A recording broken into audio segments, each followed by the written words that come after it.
Let's start with a meditation. We haven't had one for a while as a group.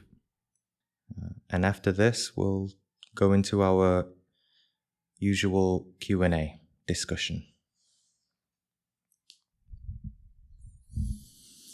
But for now, there's great benefit when we cultivate mindfulness before we inquire into spiritual matters. Because in any form of spirituality, it's very easy to get caught up in confusions, fears, doubts, overthinking, identifying with spiritual thoughts. And so when we come together like this as a group, our first intention should be to free the mind and enter the heart. And what I mean by that is to connect to your particular inner being,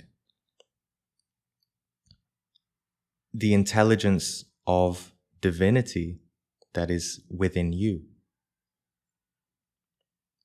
Because when we do that, we easily discard all of the mechanical and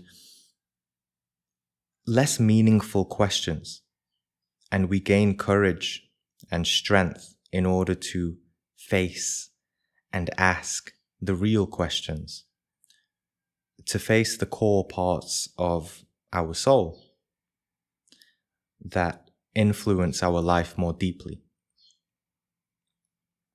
And if we can change our perspective of those core problems through self-inquiry and dialogue, then we can spiritually mature a lot faster. And so, in order to do that, we first have to learn how to stop our inner world, to stop the movement of our inner chaos. You can observe already that as I speak with words and ideas, that there is a movement of thought within you. Perhaps opinions, judgments, thinking about the next moment. And whether your thoughts like or dislike what the speaker is saying, what I'm saying, there is nonetheless a movement of energy. And it's this movement that we want to find some stillness in, some clarity from. So we simply just observe it patiently. So whatever position you're in should be good enough. If you're not comfortable, just find a resting position, one that you can remain still in.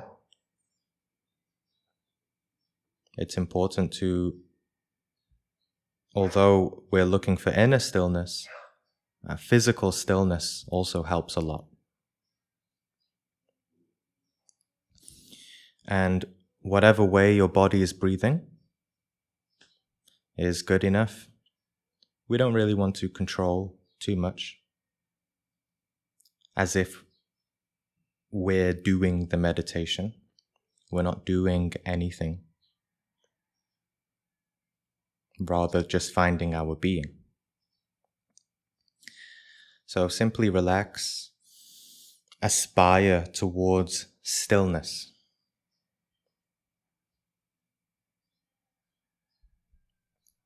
This meditation is simply a reminder to stop, to pause, to rest.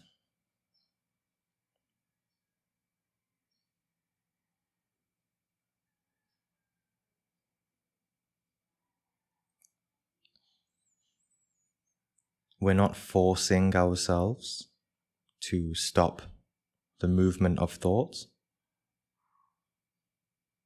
but rather just to rest in a space of being that is not identified with thought.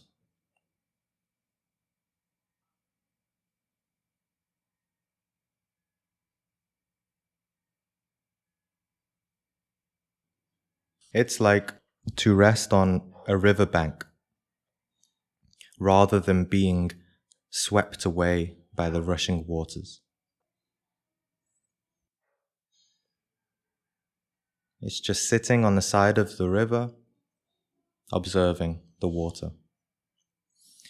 The water might be very fast, crashing, making noise. That's okay. That's life.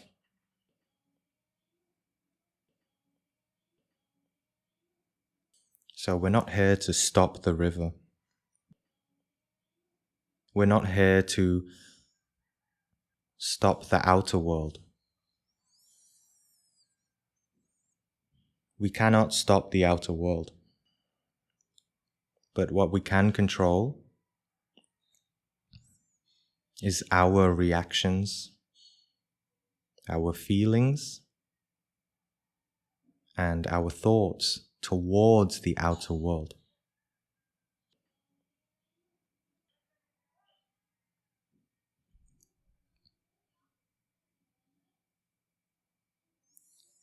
To still the thoughts and the emotions and the energies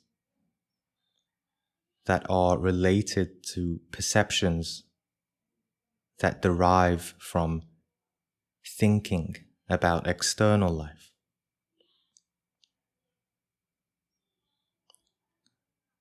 And the mind might think there's something to do, there's something to figure out. But there's nothing for us to do.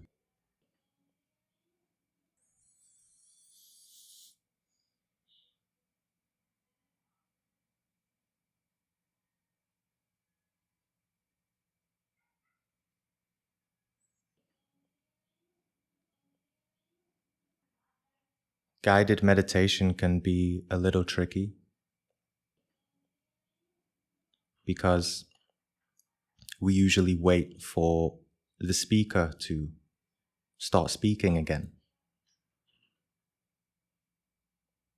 When really the pauses or the silence between should be more deeply felt.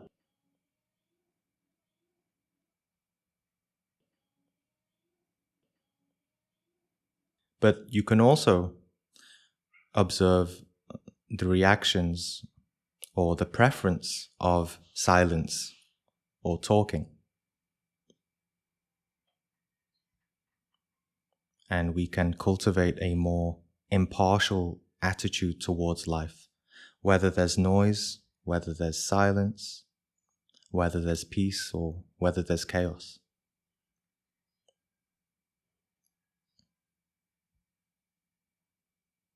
To be like a Zen monk, totally in control, totally inhabiting our inner space.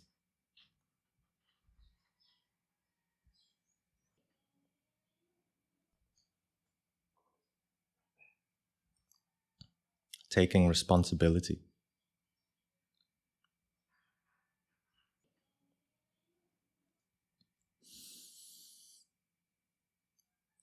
This chaotic mind we have, it's also like we're always mixing a dirty glass of water with a spoon. And a lot of the time when people meditate, we're trying to stop the water moving by forcing it with the spoon, maybe trying to mix it in the opposite direction. This only creates more tension, more conflict. all we need to do is learn to take the spoon out and be patient. Patient for the dirt to settle.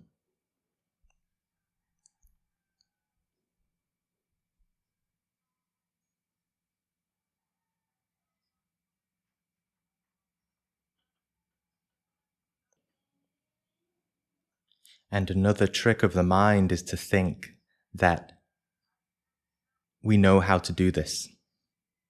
Oh, meditation is very simple. I know how to do it. I just don't do anything. I just be. But that's another trick, you see. It is very simple in concept, but you need a profound level of meditation to actively allow this to happen from moment to moment. Observing, observing. Being more still.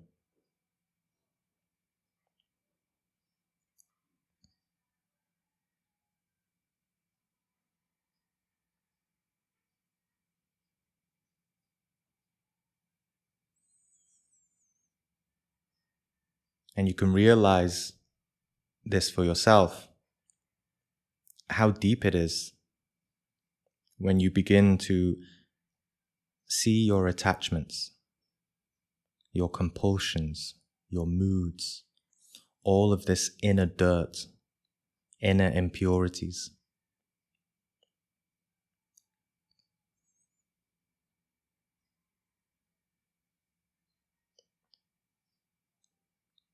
You can see them in the perceptions as you try to go deeper. They just come up and go.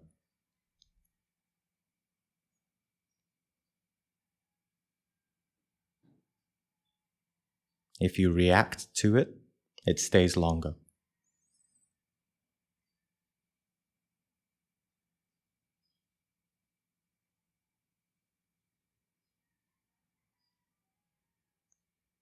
But if you simply give it pure attention, pure awareness, that space has a certain level of comprehension, and you can let it go. Whatever problem it is, doesn't matter how big it is, or how important you think it is. It's always possible to let go.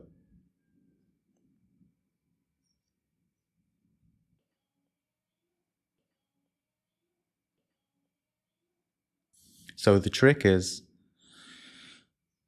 the dirt will not settle if you ignore it. Attention has to be given.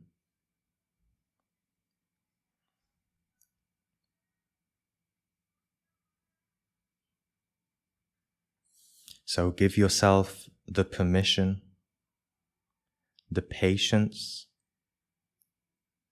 the kindness, the love to let these moments be the time where you bring awareness inwards and only inwards.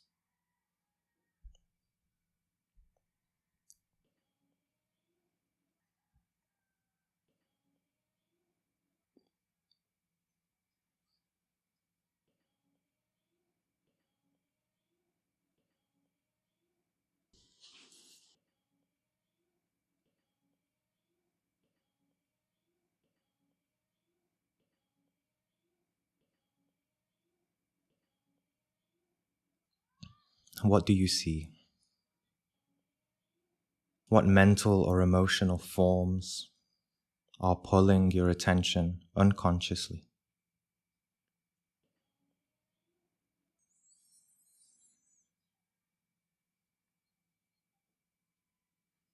Only be aware. There's nothing for you to do. Only observe. only see.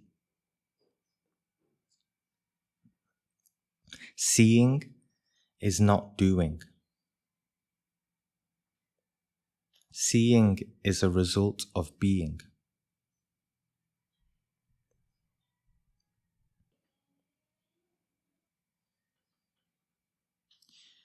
And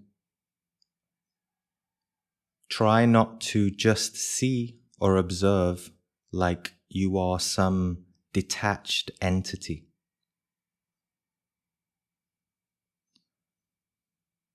Observe also the observer.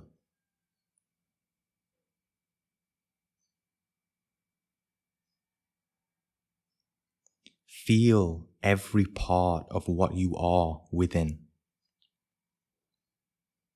Be yourself. Be the self.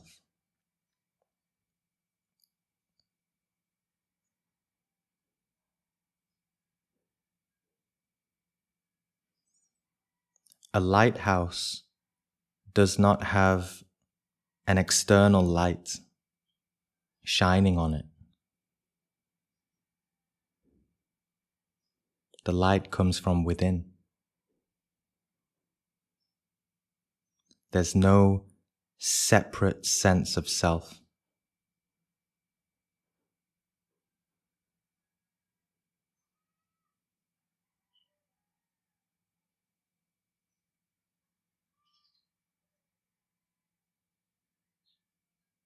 The sense of self, the light, the illumination comes from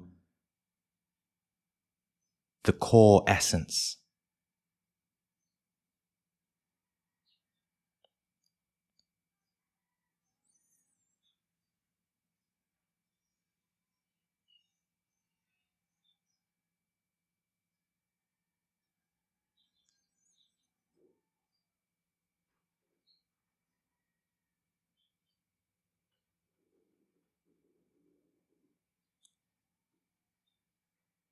True observation, true illumination can only take place when you assume responsibility for the entirety of your inner world. If there are perceptions coming up, but you want to ignore them, or you don't have the courage to face them, then the level of light will diminish.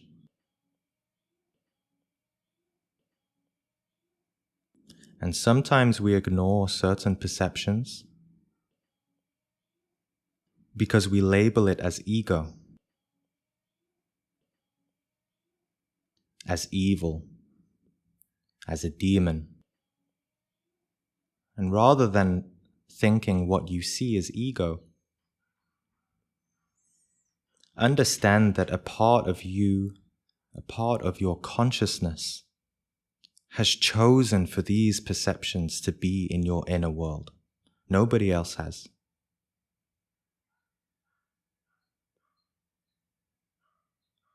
Whatever thoughts you're having, you have invited into your home, consciously or unconsciously, at some point in the past.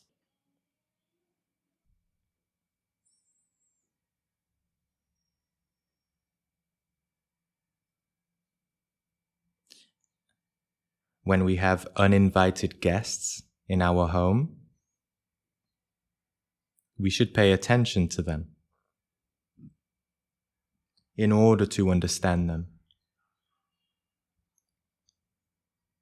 And it's this understanding that allows transcendence to take place.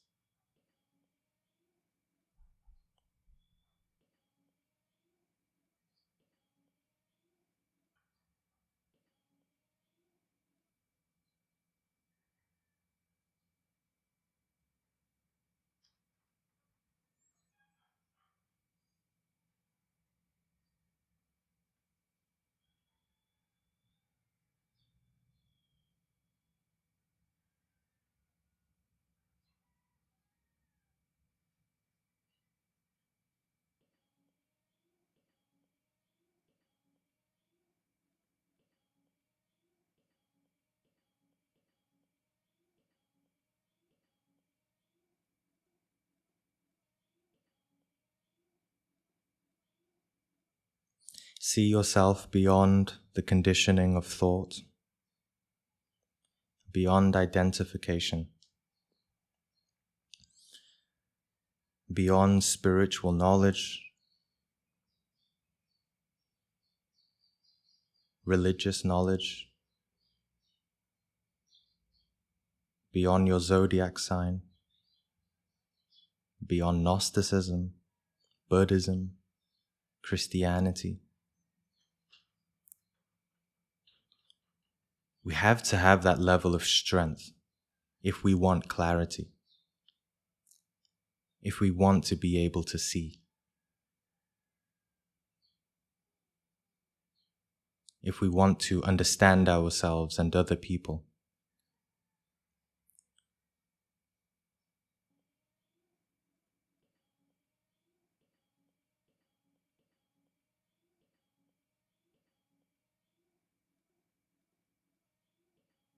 In religion or spirituality, we often desperately seek or cling to some kind of form of identity.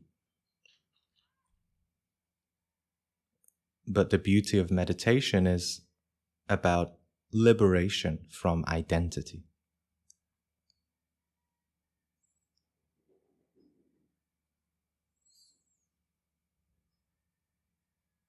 If we want to let the mind say anything, a good prayer we can say is, I am who I am, and that is enough.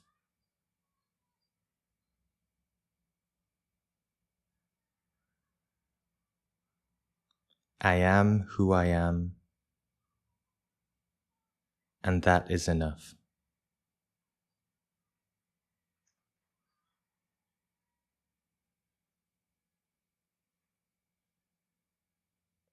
How much we can rest when we feel that we're enough.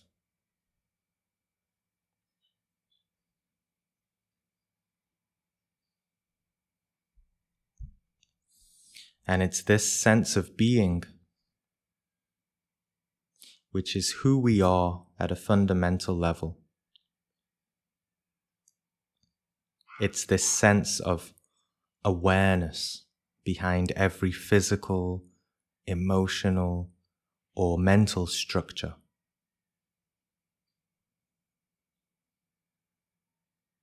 And this essence, this divine essence, is eternal. It is not based in past or future. It encompasses a transcendental dimension of consciousness.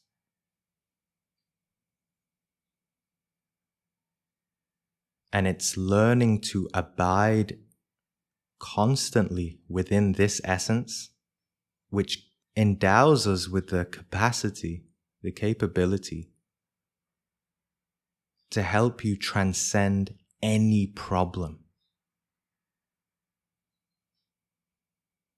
Any problem in the world of time, in the world of the material.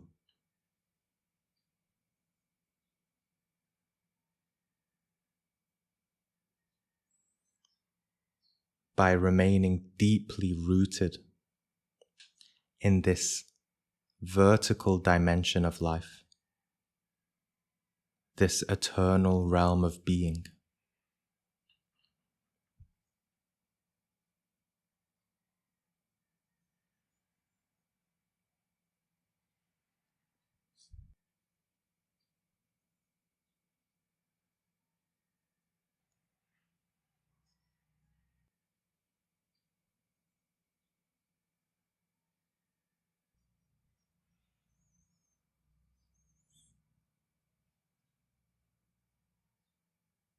So stay with this. You can even worship this when you feel you're really in touch with it.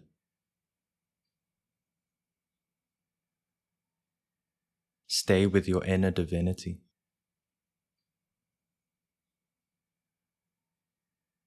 It's here where you'll find all your strength, your courage, a deeper intelligence, hope, love, and clarity.